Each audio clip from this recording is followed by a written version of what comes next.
As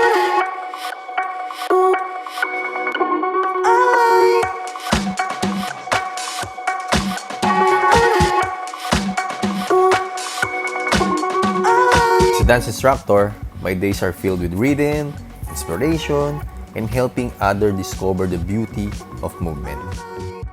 Pero yung true joy ko, it lies in another role. Yung role ng pagiging tatay.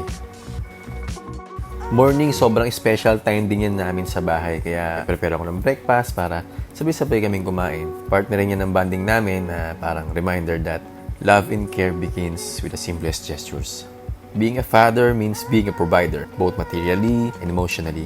That's why I strive to give my children the tools they need to flourish, supporting their dreams and aspiration every step of the way. May mga times sa sobrang busy rin namin mag-asawa, kaya we make sure na we can still spend quality time with our children.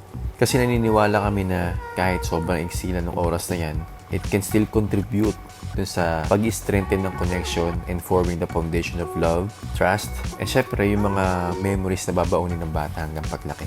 Minsan pinagsasabay-sabay ko rin yung mga trabaho, hindi lang pagiging instructor, meron din ako mga ibang sideline na ginagawa. Pero ready ako dyan kasi meron akong laging Relumins Resveratrol, supporting me throughout the day. Relumins Resveratrol with its powerful antioxidants helps me maintain vitality and energy, allowing me to give my best in the studio, sa bahay, kahit ano pang gawin ko. Alam mo yun, it keeps me on my toes, ready to dance through the challenges of fatherhood.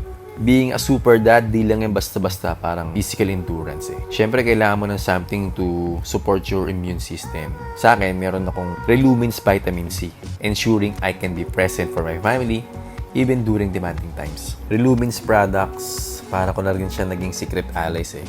Di ba nga, health is wealth. Kaya might as well we invest into something na makakatulong sa atin para maging best version tayo ng mga sarili natin. So we can give 100% of ourselves, hindi lang sa trabaho natin, kundi lalong-lalo sa mga mahal natin sa buhay. With Relumins by my side, I'm grateful for the opportunity to pursue my passion, nurture my family, and embrace everything what lies ahead.